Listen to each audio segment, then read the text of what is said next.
Close your eyes and be at ease with yourself. And just really allowing gratitude to move, to flow throughout your being from head to toe, from inside to out, from outside to in.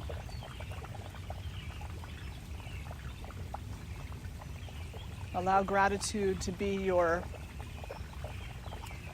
intention, your motivation, and your inspiration for everything.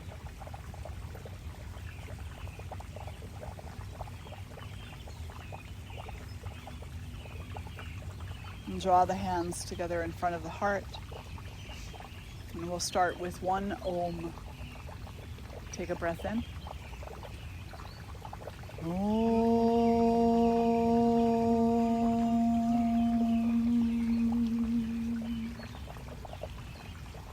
And bowing the head to the heart, acknowledging all that is.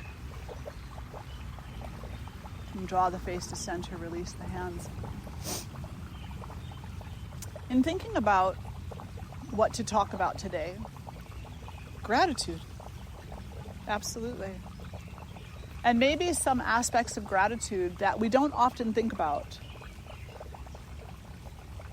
When we define gratitude, we oftentimes say, I'm grateful for what I have. My job, my car, my friends, my family, this beautiful pond, the sun. And we tend to compartmentalize gratitude in a way that places it in what we have and what we receive. But gratitude is so much bigger than that. Certainly, to be grateful for what we have is very important. But to be grateful for what we are not currently experiencing, what we don't currently have, for the emptiness that exists also, is equally important. Otherwise, what we may find is that we strive to receive instead of accepting what we need to give or what is actually absent in a moment. And this past year and a half has been full of that, hasn't it? It has. We very quickly came to a place of perhaps resentment, of longing, of wanting to feel grateful, to have this all go away so we can get again. But that's not what happened. Instead, very quickly at first and then ongoing, life started to empty out. And we were surrounded by space and by nothing. And maybe no one. What many of us ended up with was time with ourselves and time with our thoughts. Time with our memories and time with our projections. Time with the birds. Time with the snow and the rain and the sleet and the hail. We ended up with a certain emptiness that actually held something very special for each one of us. An opportunity to really come face to face with what they call in Buddhism nothingness or emptiness. What we call in the yoga tradition introspection, aloneness, self-awareness. But that was very difficult for most to find a gratitude for. Instead, we longed to be grateful for something. And that really took us away in many moments. And I think that that's a universal experience. Most people really struggled with that. Because we have it set in our mind that only if I have that rock will I be happy. Only if I have that person will I be happy. Only if I have that sunshine will I be happy. Only if I have camaraderie will I be happy. But these beautiful teachings of yoga, of Advaita Vedanta, of Tantra, all of it, teach us that happiness doesn't come from the things outside of ourselves. It comes from within. And the ability to be grateful for all that is and all that is not. Such a difficult thing, though. It's not the way we're raised. It's not what we're taught. It's not what we're enculturated to. So as spiritualists, it becomes equally important that we take the time to cultivate the ability to be grateful for what is absent, to be grateful for whatever there is or is not, that we cultivate within ourselves a discerning quality that acknowledges and accepts the transient nature of all things. This pond is here now, but if we have a hurricane like we did a year ago, I don't know. It could be swept away into the neighbor's yard. Somehow. I need to cultivate the okayness with that. The sun is there right now. But later today, maybe it will be covered with clouds and the rain will come down. Cultivate an okayness with that transient nature. I'm here today. None of us are guaranteed anything. I may no longer be here tomorrow. As a yogi, as a spiritualist, part of my path, part of your path is to cultivate the okayness with the transient nature of all that is to the best of our ability.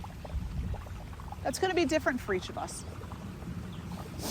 And the reason for that difference is based in a lot of things. It's very nice for us to say, okay, if there's 50 people in a room, all 50 people have to be the same. You all have to accept presence and absence and gratitude and love all the same way. But that's a fallacy. They won't. You could have 2 people in a room, and they won't have the same perspective on all things because they have different temperaments. They have different dosha, different kosha imbalances, different chakra imbalances, different life experiences, different karma, different work to be done. There's often a question about twins, especially identical twins. They can grow up in the same household and be very, very similar in so many different regards, but have such a different experience of growing up in a house. Siblings, yes, we always hear about this. You're my sister, you're my brother. How could you have seen things so differently? But the studies with identical twins are fascinating. Truly different perspectives. Why? We're talking about people who have high level of similar DNA. And the answer to that is temperament, dosha, kosha, chakra, karma. External influences, internal influences. So part of cultivating the gratitude, part of cultivating the attitude, is also cultivating the acceptance that how other people are walking their path is far less important because there's nothing we can do to control it. That too is transient. Best we turn our energy inside of ourselves and bring ourselves into a place of introspection, self-awareness, and do our own work, versus looking at another person and saying, you should do it this way. You should do it that way. You should do it this way. Why don't you see it my way? My way is the right way. Because all that leads to is avoidance of one's own work and sticking our nose into other people's work where it doesn't belong. I had a conversation yesterday with someone who I respect very much. But I have to share and just acknowledge that my least favorite conversation is with an academic who is spiritually inclined, who thinks that because they're academic, their way is the right way. Now, we're all academic to some degree. Many of us are spiritually inclined. The danger of academia is that it leads us out of ourself and into the pointing of the fingers. Who has it right? Who has it wrong? Who's got the detail? Who's got the books to back them up?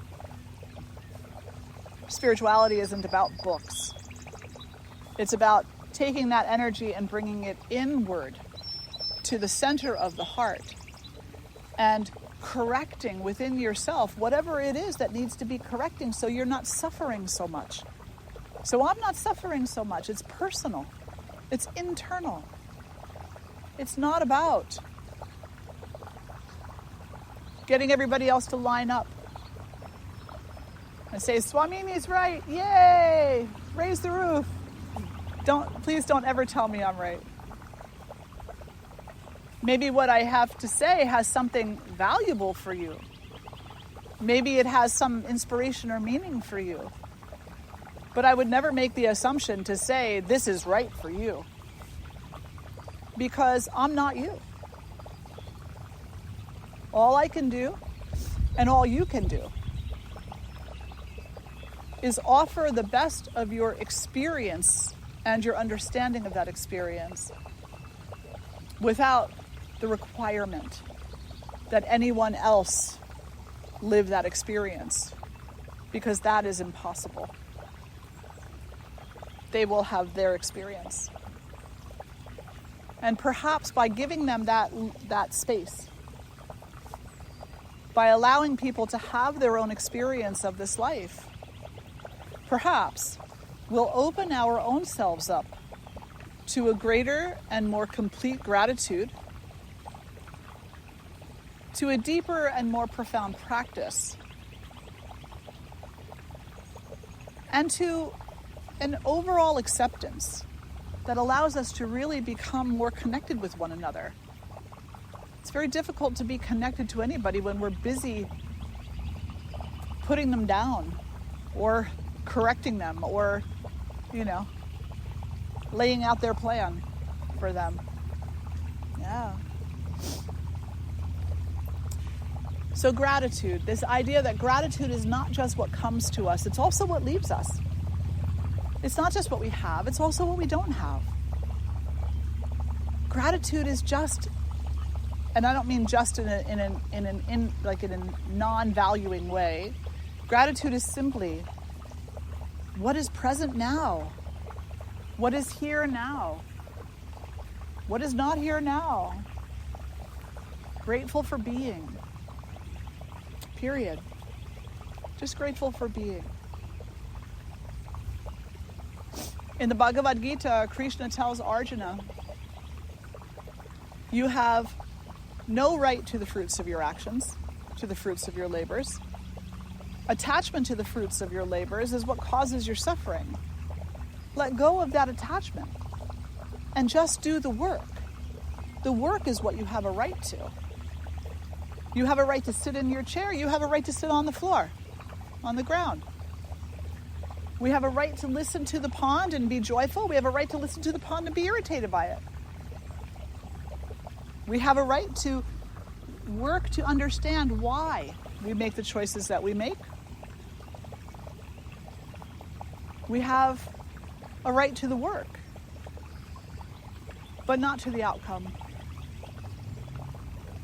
Because again, a storm could come tomorrow and wash this whole pond away.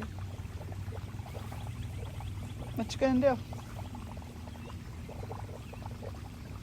Let it go. And that's what letting it go means.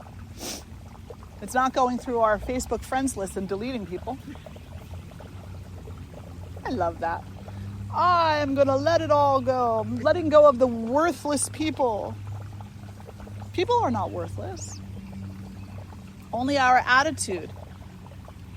Our attitude is either worthless or worthy. And if we look at other people like, well, you don't line up with me, so get lost.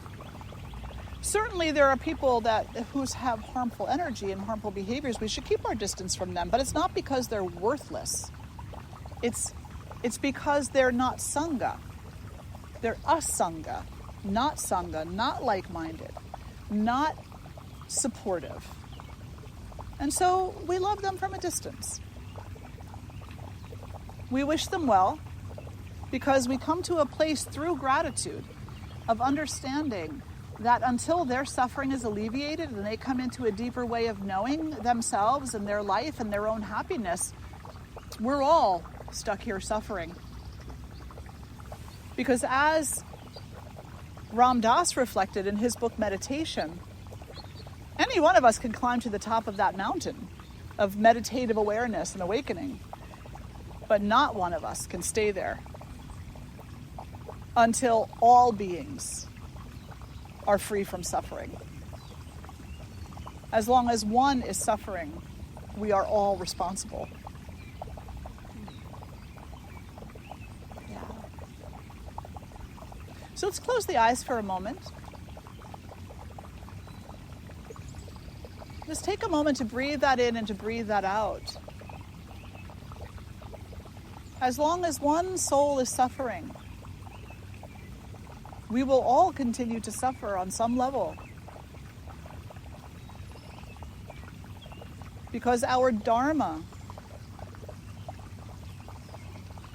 is the work of alleviating suffering.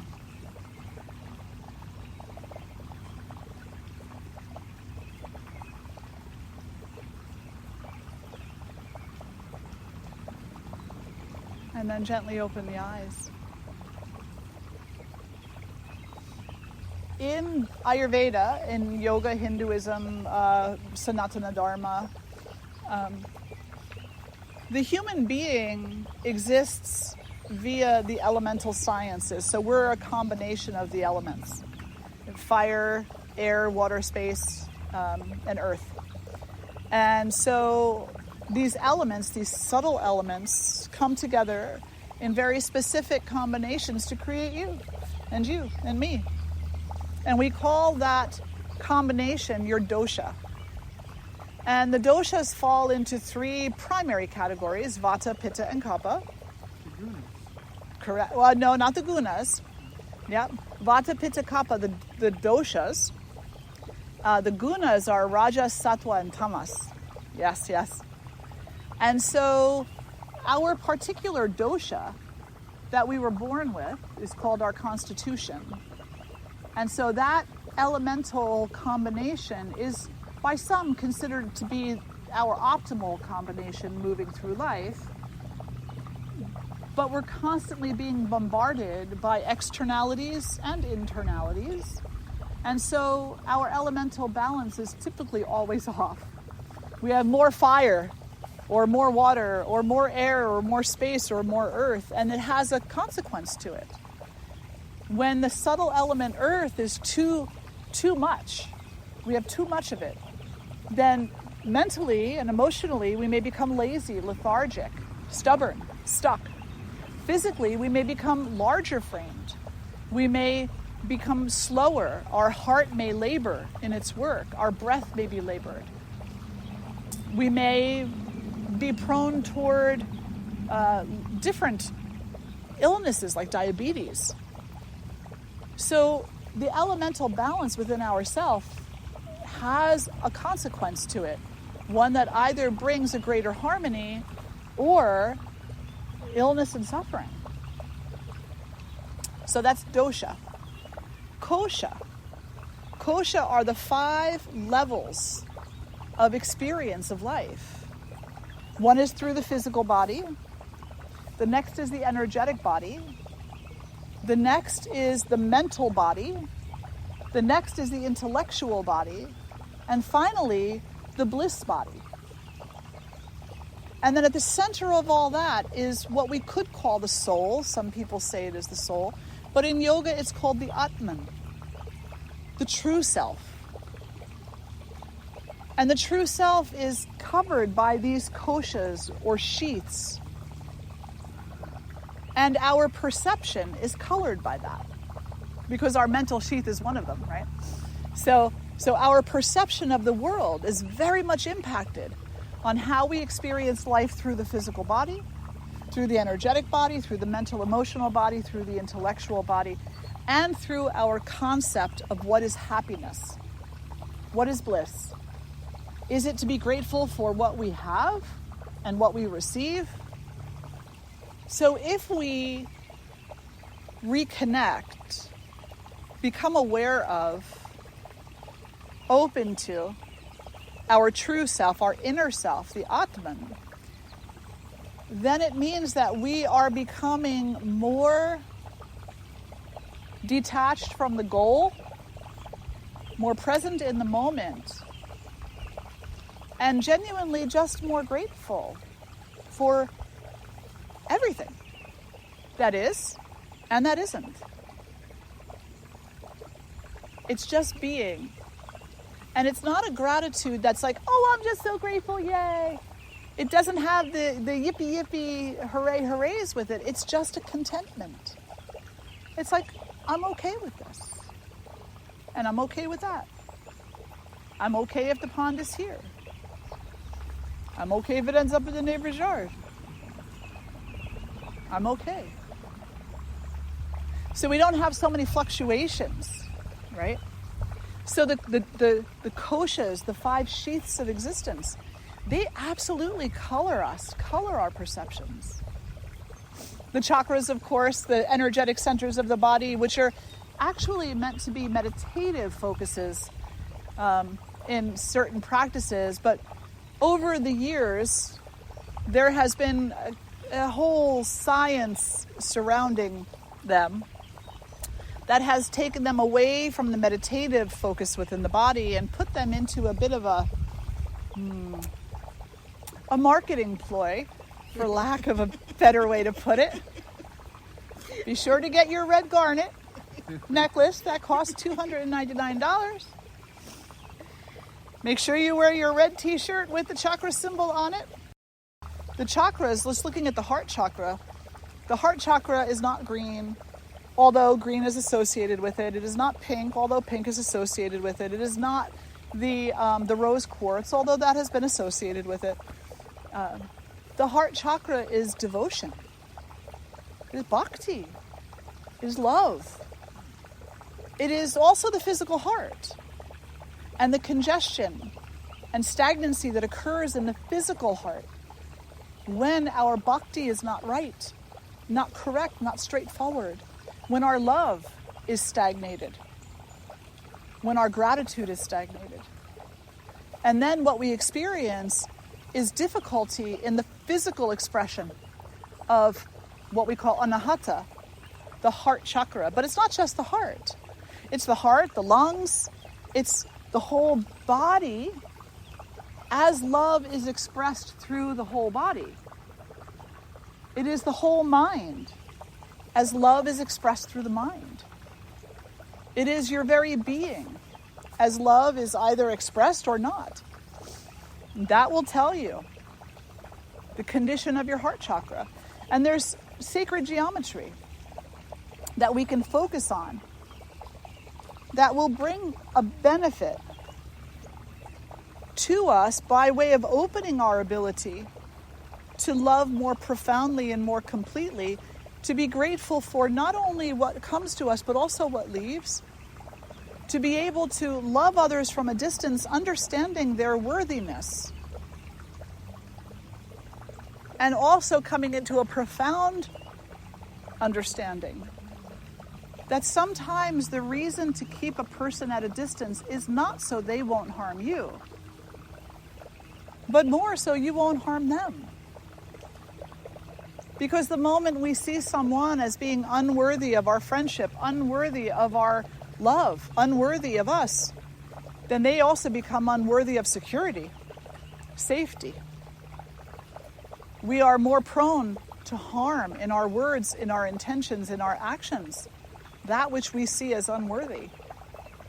So sometimes that distance is not really about them, and I suggest every time.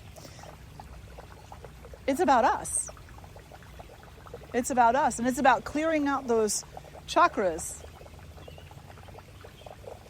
empowering them to function optimally. And I will go to a little aside here and say, just because someone has a heart attack doesn't mean that their heart chakra was crooked. I love when people say, oh, that's all heart chakra. They should have loved better. Ignorant. It is so ignorant because we are a biological being. Our bodies are going to age and fall apart.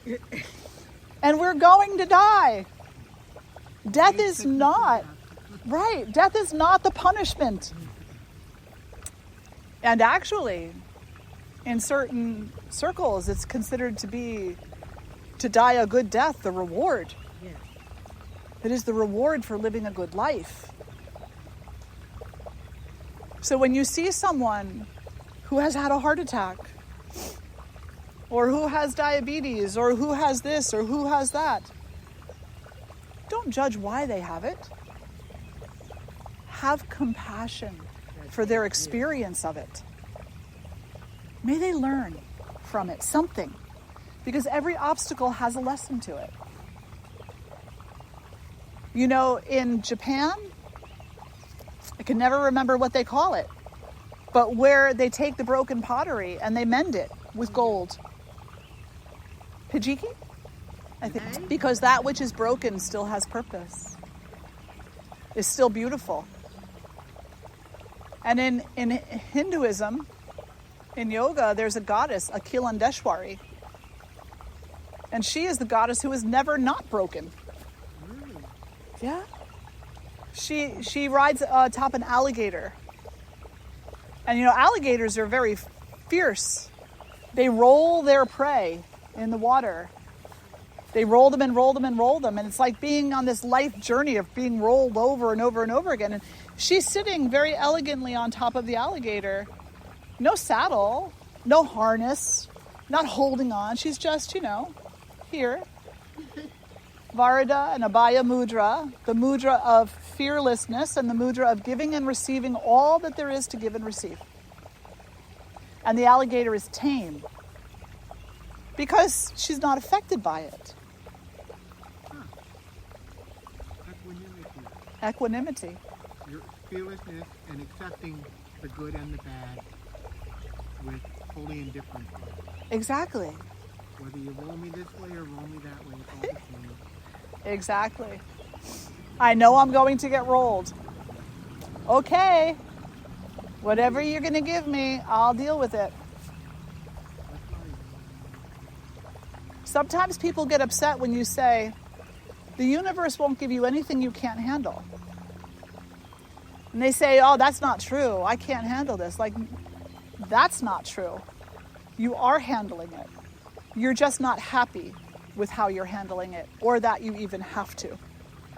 So understand what it is that you're feeling so that you can come into a place of gratitude.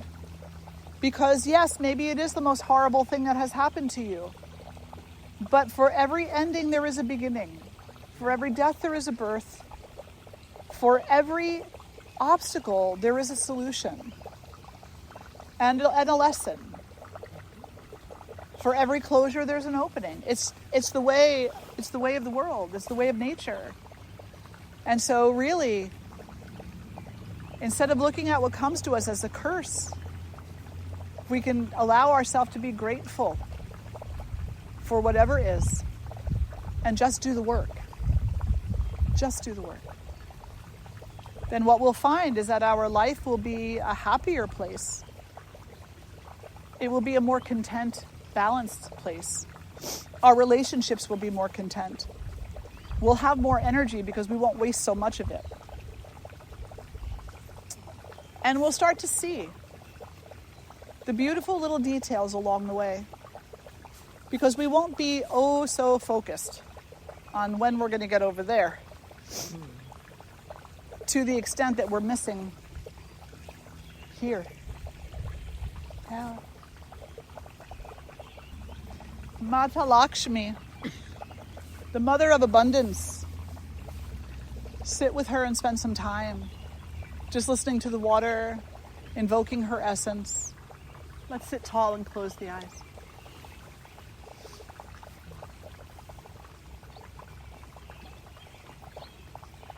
Place the left hand palm face up on the left knee, and the right hand palm face forward in front of the right shoulder. Breathing deeply, fully, appropriate to you. As you breathe in, the belly bloats, and as you breathe out, it contracts. And cultivating within yourself the gratitude for all that comes and all that goes, for all that is received and all that is offered. And allow that gratitude to be the foundation for your fearlessness in this life. Understand that fearlessness is not as bold as it is subtle.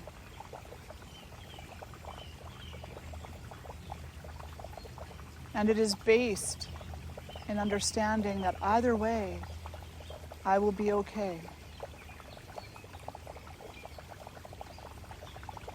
In any way, I will be okay, and in all ways.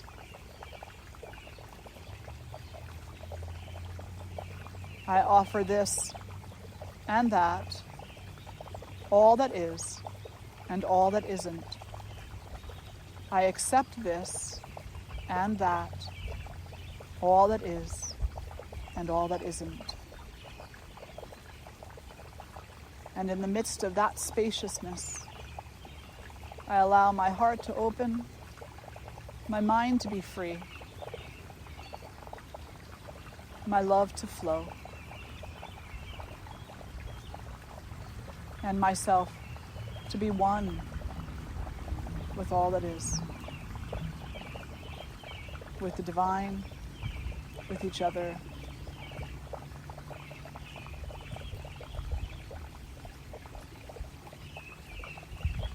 May the Holy Mother keep us close, support us on our journey, which is so difficult at times. May she remind us of our fearlessness, of our gratitude, and of our oneness. And drawing the hands together in front of the heart, we'll lift our voices in one Om. Take a breath in.